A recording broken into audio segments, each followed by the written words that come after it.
41 मजदूरों को निकालने के लिए पिछले 17-18 दिन तक मेहनत की गई। खूब मेहनत की वहाँ के लोगों ने।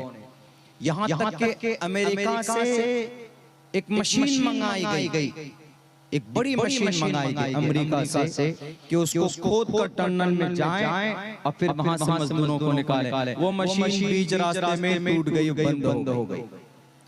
पता है उन लोगों को कौन निकाले? दो मदरसे का बच्चा, मदरसे का भागा हुआ तालिब इल्म, एक का नाम वकील खान, एक का नाम मुन्ना कुरैशी, और भी ये सरफराज है, शाद है। उसमें कुछ सनातन धर्मी नौजवान भी, रिंकू भी है, विनोद भी है, उसमें इरशाद है, सरफराज है, फिरोज खान, पूरी टीम। पता अमेरिका मेड इन अमेरिका जो मशीन थी वो टनल में घुसकर वहीं रह गई। उसके बाद ये झांसी और दिल्ली के मदरसे के भागे भी ये दोनों तालिब इल्म थे, क्योंकि उस टीम के रेड हॉल माइनिंग एक प्रोजेक्ट होता है कि वो लोग अपने छेनी हथौड़ी से सुरंग बनाते हैं, माइनिंग में सुरंग बनाते हैं, और 1.5-2 फीट के अंदर, वो ज्यादा लंबा चौड़ा सुरंग नहीं कर सकते, 1.5-2 फीट के अंदर सिर्फ आपकी बॉडी उनकी जिसमें जा सके, उसी को पांव की उंगलियों में 3 घंटे तक खड़े होकर वो लोग काम कर सकते हैं। और एक दिन में 12 घंटे में वो लोग 12 मीटर सुराख कर सकते हैं पत्थर के अंदर में। कहाँ के थे वो? मुन्ना खान, मुन्ना कुरैशी, वकील खान, ये दिल्ली के मामूली 500-600 रुपए में मजदूरी करने वाले। अब पता चला कि ये दोनों मदरसे से भागे, मदरसे के पढ़े हुए थे, और उस रेड हॉल माइनिंग के सरदार थे। वो 8-10 जितने भी लड़के थे उन सबको बुलाया, कहां से? दिल्ली से आओ। उन लोगों ने उन 41 फंसे हुए टनल में जितने भी मजदूर थे उनको बचाने वाली टीम रेड हॉल माइनिंग की ये टीम थी। अमेरिका जो अपने आप को सुपर पावर कहता, वहां से मशीन मंगाई गई, करोड़ों रुपए की मशीन। वो मशीन जैसे टनल में गई, वहां के सरिया में जाकर उलझकर बंद हो गई। बर्बाद हुई कि नहीं ये इस्राइल का आयरन डोम कि मिसाइल आए हम पकड़ लेंगे, कैच कर लेंगे, नहीं टिक सके मजलूम के जुल्म के साथ, मजलूम की आग के सामने इस्राइल घुटने झुका के नहीं, घुटने टेक कर सामने माफी मांगने पर मजबूर हुआ कि हम तुमसे जंग नहीं कर सकते। वो जंग गजा पट्टी के मजलूमों से थी, वो जंग किसी बड़े फौजी नहीं थे, 5000 नौजवान गजा पट्टी के लड़ रहे थे।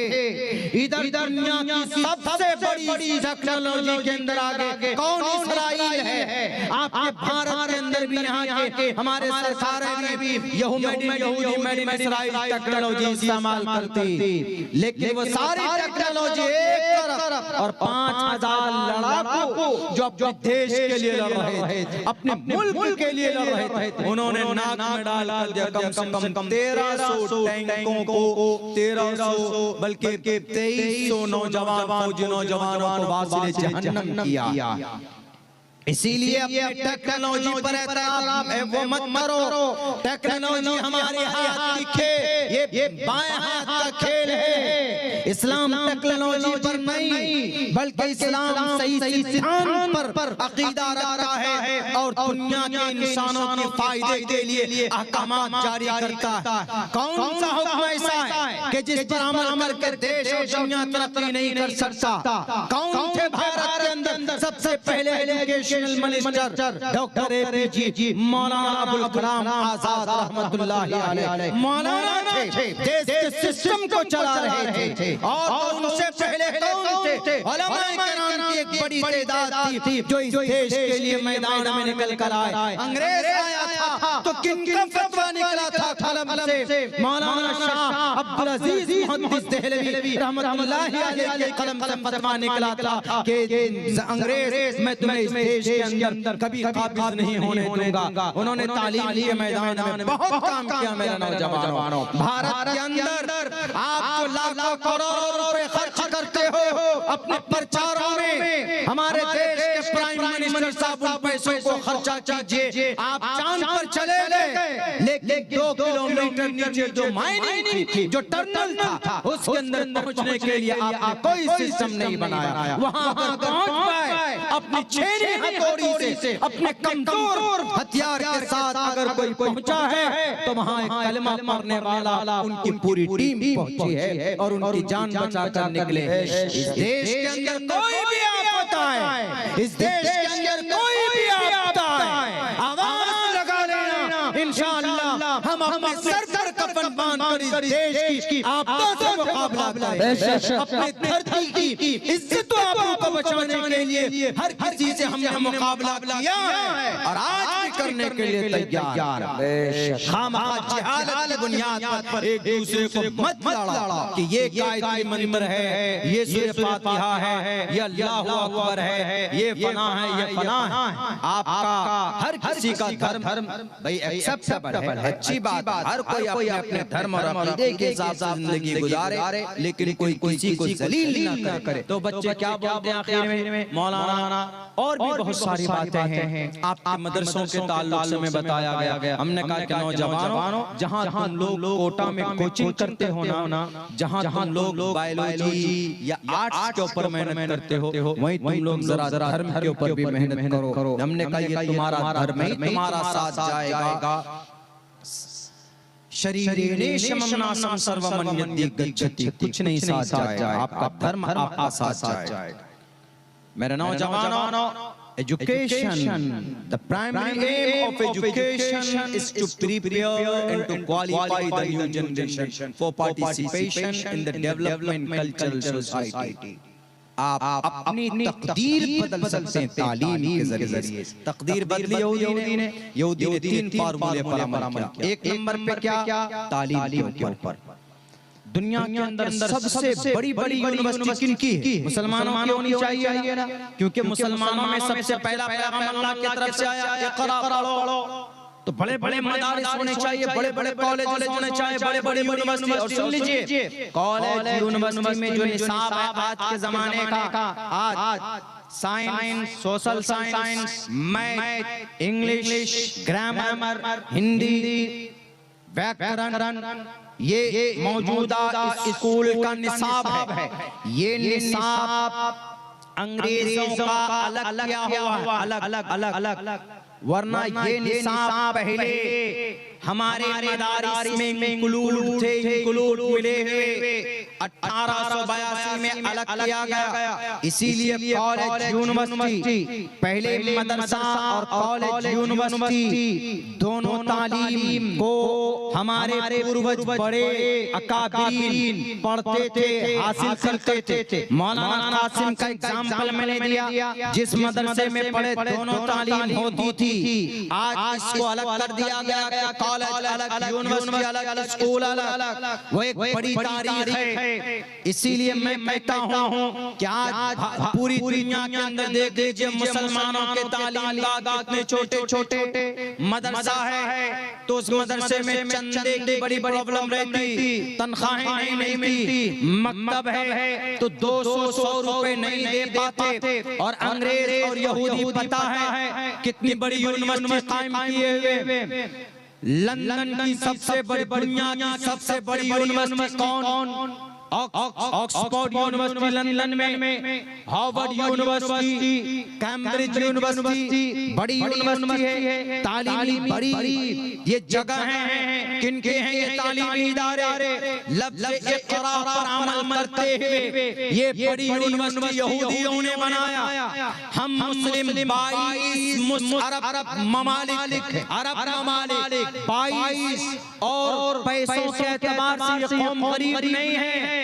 आज भी सोने और चांदी की खान पर ये शेख लोग बैठे हुए। कौन? कतर, दुबई, कुवैत, इराक और ईरान, हिजाज मुक़द्दस का पूरा इलाका, अरब 22 अरब कंट्री। तेल यहाँ निकलता है, पेट्रोल, डीजल, मट्टी का तेल, ये सयाल जितने भी अनमोल दौलत है ये सब अरब कंट्री के अंदर।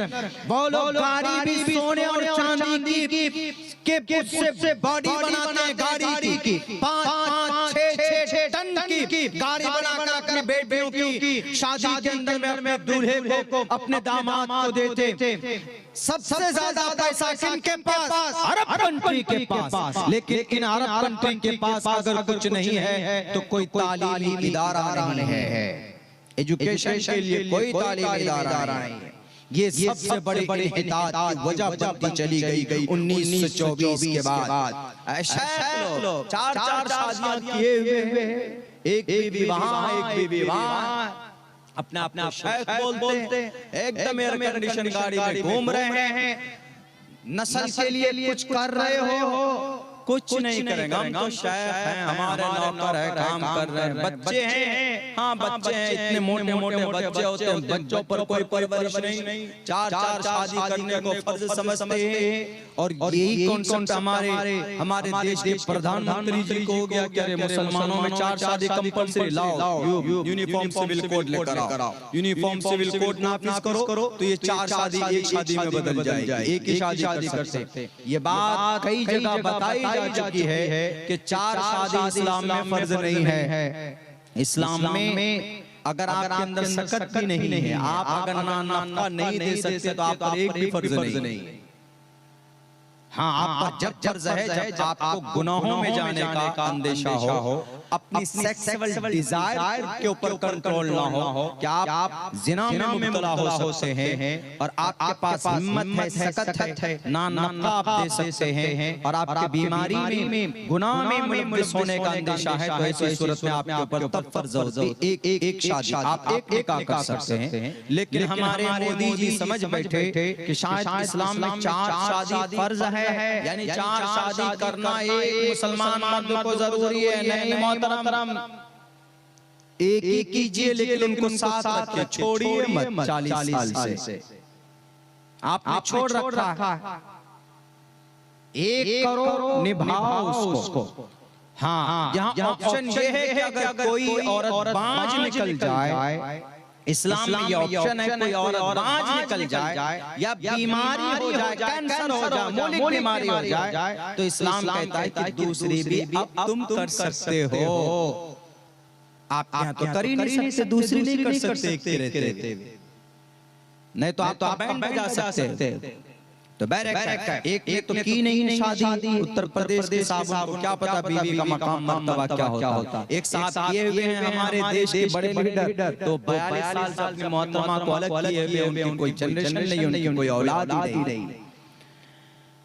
तो वो चीजें आ गई। ये कौम कमजोर नहीं है, लेकिन एक भी तालीमी इदारा बता दीजिए आप।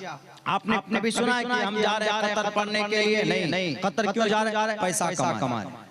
अरब कंट्री क्यों जा रहे हैं? गल्फ क्यों जा रहे हैं? पैसा कमाने। पैसा है वहाँ पे, लेकिन वहाँ पे तालीमी इदारा नहीं।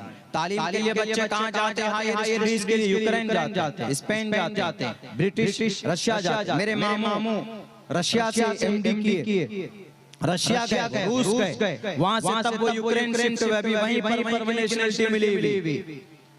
हमने कहा कि आप अंग्रेज नालायक यूरोप कंट्री में क्यों गया? आपको अरब कंट्री नहीं दिखा था, आप वहां जाते। भला अरब कंट्री में अरे एक भी यूनिवर्सिटी नहीं है, एक भी यूनिवर्सिटी छोड़िए भाई, यूनिवर्सिटी चलो दुनियादारी के उसमें आता है। एक भी बड़ा दीनी इस्लामी इदारा मिस्र के अलावा बता दीजिए कहीं है? कहीं नहीं। इन अरब कंट्री में कहीं नहीं। मिस्र के बाद नंबर आता है, दारुल देवबंद का नंबर आता है। और सही पूछे तो इस्लाम के प्लेटफॉर्म पर जो मुक़द्दस जमात सहाबाए किराम की है, वो सहाबाए किराम का हुलिया अगर कहीं पर नजर आता है दुनिया में, तो एशिया महाद्वीप, एशिया बर्र-ए-सग़ीर, भारत, ये एशिया महाद्वीप के एरिया के अंदर में वो चीजें नजर आती। ये लोग अय्याश बन चुके हैं, ज्यादा पैसा इनको दे दिया गया, फरामानी हो गई, तो ये लोग क्या बोलते हैं? कोढ़िया में बोला जाता है, जो बोलते हैं हमारी जुबान में, ये भूत बन गए। कौम के ऊपर सवाल, एक भी पैसा नहीं पहुंचाया गया गजा पट्टी पर वहां के मजलूम बच्चों के लिए, एक भी। आप कहेंगे कि मौलाना गजा पट्टी की बॉर्डर इस्राइल में दोनों बॉर्डर डलता है, इसलिए हम कैसे इस्राइल में जाएं, उसने तो बैन किया हुआ है। अरे एक दो बॉर्डर बंद है, नहीं जा सकते। तीसरा बॉर्डर रफा बॉर्डर है जो मिस्र से लगा हुआ। गजा पट्टी के मुसलमानों की, वहां के इंसानों की, और दुनिया सुनो, आप अगर ऐसा लगता है आपको कि वहां मुसलमान हैं इसीलिए वहां के लिए आप बात करते हैं, फलस्तीन के लिए नहीं। अगर फलस्तीन में गजा पट्टी पर कोई भी धर्म का आदमी होता, किसी भी धर्म से बिलोंग करने वाले होते, अगर उन पर बम और बारूद बरसाया जाता तो हम उनकी निंदा करते, हम उनका विरोध करते। और गजा पट्टी पर मजलूमों की मदद एक मुल्क कर सकता था और बड़ी तादाद में कर सकता था। है ही कितना बड़ा गजा पट्टी का इलाका, 40 किलोमीटर लंबा, 12 से 6 किलोमीटर चौड़ी ये पट्टी। इसके अंदर 40 से 45 लाख लोग बसते, उनकी मदद की जा सकती थी। अगर मिस्र बॉर्डर खोलकर अपने अंदर समो लेता कि आओ हम तुम्हारी मदद करेंगे, लेकिन मदद के लिए खड़े नहीं हुए। मिस्र ने बॉर्डर बंद कर दिया और कहा कि तुम्हारे लिए कोई जगह नहीं है, तुम जाओ मरो। अब जाए गजा पट्टी के लोग तो कहां जाएं? एक तरफ समंदर है, उस तरफ जाए तो समंदर में मर जाते, और दूसरी तरफ इधर से इस्राइल उनके ऊपर बमबारी कर रहा है, तो जाए तो कहां जाए? मेरे भाइयों, यूनिटी नहीं की आलम मुसलमानों में सब सिर्फ गुस्तार के काजी दिखे, सिर्फ कुत्तों की तरह भूखते हुए नजर आए। सारे कंट्री के लोग अरे कुछ नहीं कर सकते थे, अरब के लोग तेल बन सकते थे, तुम इस्राइल का और अमेरिका का तेल कौन बाप के यहाँ से लाओगे तुम? सैयद शाह फैसल ने 1968 से तेल बन गया था इस्राइल का, 2 दिन के अंदर घुटने पे आ गया था। कौन? अमेरिका भी और इस्राइल भी। तेल तुम हमारा इस्तेमाल करोगे, 380 प्रोडक्ट भारत के अंदर यूज किया जाता है, कुछ नहीं कर सकते, बाइकाट कर देते तुम उनके प्रोडक्ट का। क्यों बाइकाट करते थे? इसलिए कि तुम्हारा बम मजलूम लाचार बेबस बच्चों के ऊपर जाकर बरस रहा है। तुम जालिम हो, तुम टेररिस्ट हो, तुम आतंकवाद हो। आज मुसलमानों को आतंकवाद बोलते थे दुनिया के मीडिया वालों, शर्म करो। आतंकवाद कौन? जिसने 25,000 लाचार गजा पट्टी में लोगों को मारा, वो आतंकवाद। जिसने 1.25 लाख लोगों को अफगानिस्तान में मारा, वो आतंकवाद। इस्लाम ने किसको मारा, कितनों को मारा?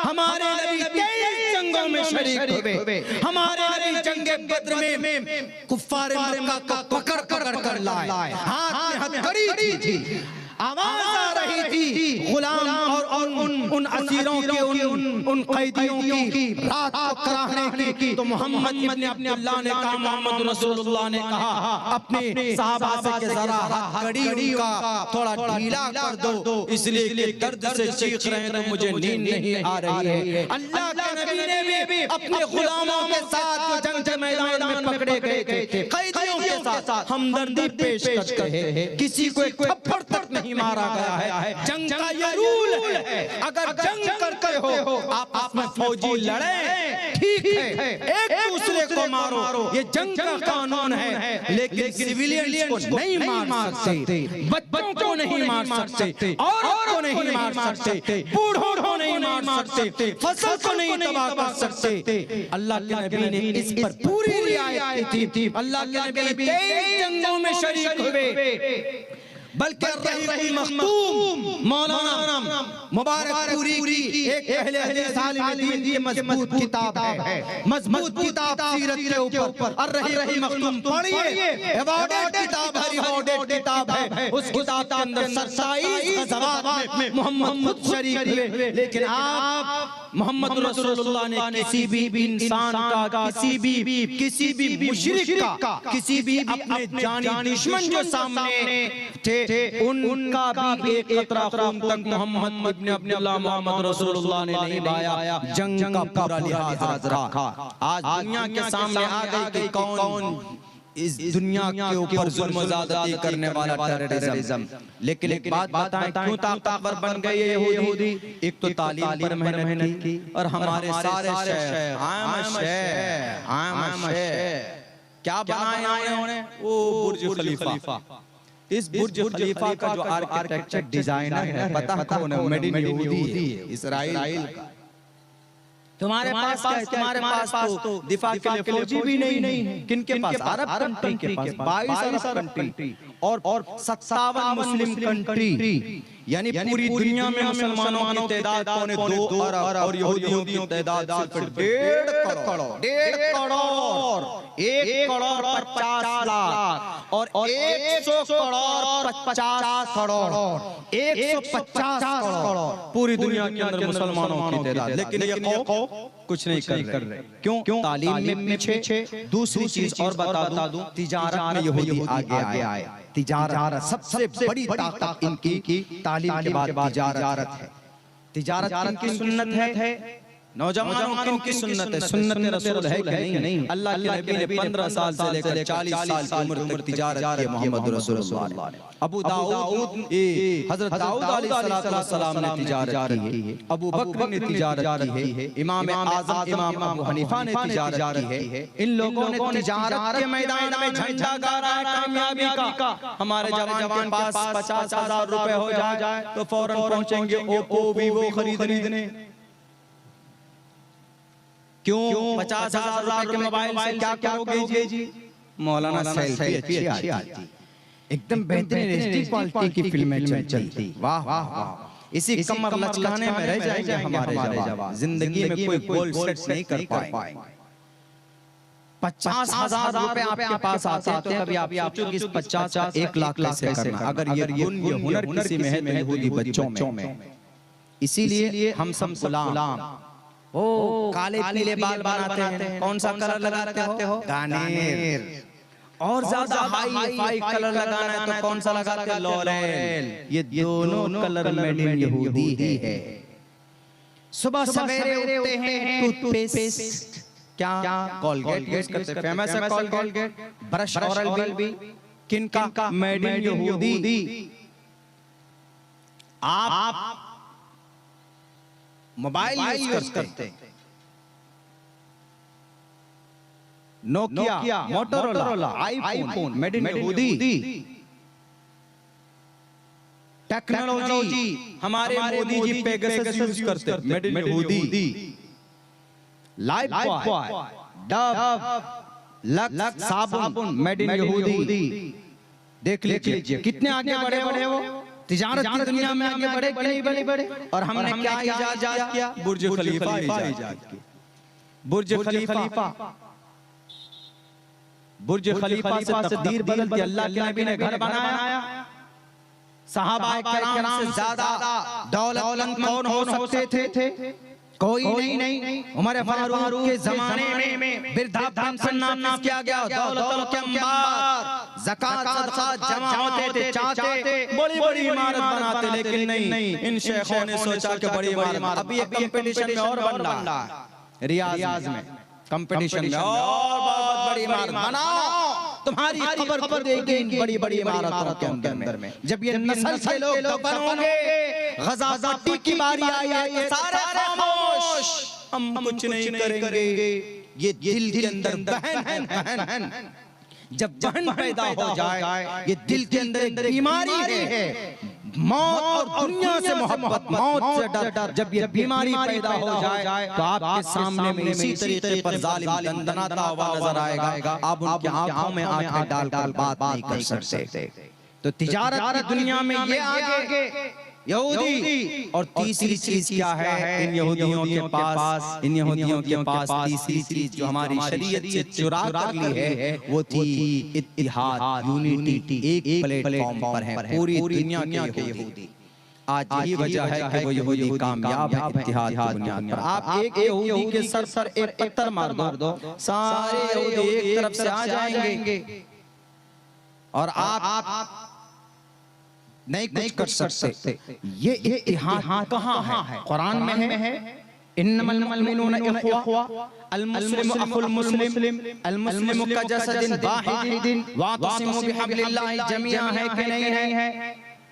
ये सारे इत्तेहाद के पैगाम इस्लाम में, लेकिन यहूदी अमल कर रहे हैं। तो तीन चीजें यहूदी ने हमसे चुरा ली और उन पर अमल करके आज पिछले 75 साल के अंदर पूरी दुनिया का डॉन और बेताज बादशाह बना हुआ है। अगर आज के मुसलमानों, आज के नौजवानों तरक्की चाहते हो इस जमाने में, पहला रास्ता तालीम का।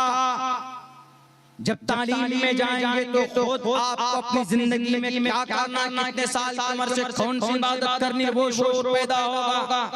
दूसरा रास्ता मईशत का, तिजारत में कामयाब हो। मैं टाइम हो गया, मैं जानता हूँ, बस 3 बज जाए, आपने बैठाया मुझे गलत टाइम पे, 3 बजने वाला है, मैं बात खत्म कर दूं। दूसरा रास्ता मईशत का, तिजारत में आगे बढ़ो।